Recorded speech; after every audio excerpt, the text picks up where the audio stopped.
ಕ್ಷಣದ ಸುದ್ದಿಗಾಗಿ ಟಿವಿ9 ಕನ್ನಡ ಚಾನೆಲ್ಗೆ ಸಬ್ಸ್ಕ್ರೈಬ್ ಆಗಿ ಬೆಲ್ ಐಕಾನ್ ಒತ್ತಿ. ಸಾರ್ವಜನಿಕ ಸಭೆ ಸಮಾರಂಭಗಳಿಗೆ ನಿರ್ಬಂಧ ಮುಂದುವರಿಯುತ್ತೆ. ಈ ಮೂಲಕವಾಗಿ ಜನ ಒಂದೆಡೆ ಸೇರುವಂತದ್ದನ್ನ ನಿರ್ಬಂಧಿಸಲಾಗಿದೆ. ಮದುವೆಗೆ 50 ಜನ ಸೀಮಿತಗೊಳ್ಳಬೇಕಾಗುತ್ತೆ. ಅಂತ್ಯ ಸಂಸ್ಕಾರದಲ್ಲಿ 20 ಜನ ಭಾಗವಹಿಸೋದಕ್ಕೆ ಅನುಮತಿಯನ್ನು ನೀಡಲಾಗಿದೆ. ಹೀಗೆ ಕಂಡೀಷನ್ಗಳನ್ನ ಕೇಂದ್ರ ಸರ್ಕಾರ ಹೇಳಿದೆ.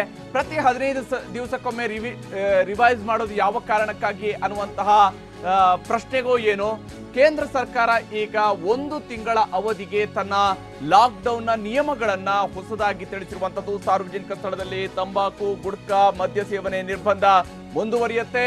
ಸಾರ್ವಜನಿಕ ಸಭೆ ಸಮಾರಂಭಗಳಿಗೆ ನಿರ್ಬಂಧ ಮುಂದುವರಿಯುತ್ತೆ. ಈ ಮೂಲಕ ದೇಶಾದ್ಯಂತ ಇರುವಂತಹ ಲಾಕ್ಡೌನ್ಗೆ ಸಂಬಂಧಿಸಿದಂತಹ ಮಾರ್ಗಸೂಚಿಯನ್ನ ಕೇಂದ್ರ ಸರ್ಕಾರ ಈಗ ಬದಲಾವಣೆ ಮಾಡಿಕೊಂಡಿರುವಂತದ್ದು. ಸಾರ್ವಜನಿಕ ಸ್ಥಳದಲ್ಲಿ ತಂಬಾಕು, ಗುಟ್ಕಾ, ಮದ್ಯ ಸೇವನೆಯನ್ನ ಈಗ ನಿರ್ಬಂಧಿಸಲಾಗಿದೆ.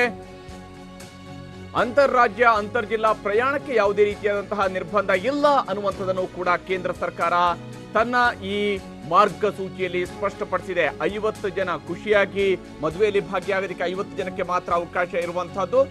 ಈ ಮದುವೆ ಸಮಾರಂಭಗಳಿಗೆ ಸಂಬಂಧಪಟ್ಟಂತೆ ಈ 50 ಜನ ಸೀಮಿತಗೊಳ್ಳುವಂತಹ ವಿಚಾರ ಇದೆಯಲ್ಲ, ಇದನ್ನ ರಾಜ್ಯ ಸರ್ಕಾರಗಳು ವಿಸ್ತೃತವಾಗಿ ತಿಳಿಸ್ತವೆ. ಆಲ್ರೆಡಿ ನಿಮ್ಗೆಲ್ಲರೂ ಕೂಡ ಗೊತ್ತಿದೆ, ಕರ್ನಾಟಕದಲ್ಲಿ ಮದುವೆಗೆ ಸಂಬಂಧಪಟ್ಟಂತೆ ಇರುವಂತಹ ಸೂಚನೆಗಳು, ಮಾರ್ಗಸೂಚಿ ಯಾವ ರೀತಿಯಾಗಿದೆ ಅನ್ನುವಂಥದ್ದು.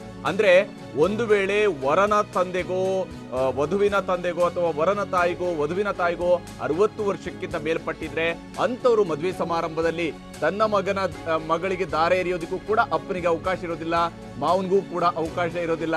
ಈ ರೀತಿಯಾಗಿ 60 ವರ್ಷಕ್ಕಿಂತ ಮೇಲ್ಪಟ್ಟಂತವ್ರು ಯಾರು ತಮ್ಮ ಮನೆ ಮಂದಿಗೆ ಮದುವೆ ಮಾಡಿಸ್ತಿದ್ದಾರೆ, ಅಂದ್ರೆ ತಮ್ಮ ಮಕ್ಕಳಿಗೆ ಅಥವಾ ಮೊಮ್ಮಕ್ಕಳಿಗೆ ಮದುವೆ ಮಾಡಿಸ್ತಾ ಇರುವಂಥದ್ದು, ಮೊಮ್ಮಕ್ಕಳ ಮದುವೆಯನ್ನ ನೋಡಿ ನಾನು ನನ್ನ ಜೀವನದಲ್ಲಿ ಒಮ್ಮೆ ನೋಡ್ಬಿಡ್ಬೇಕು, ಯಾಕಂದ್ರೆ ಅದನ್ನೊಂದು ಮಾತ್ರ ನೋಡ್ಬೇಕು ಅನ್ನುವಂತಹ ಕನಸಿರುತ್ತೆ ಅಜ್ಜ ಅಜ್ಜಿಗೆ.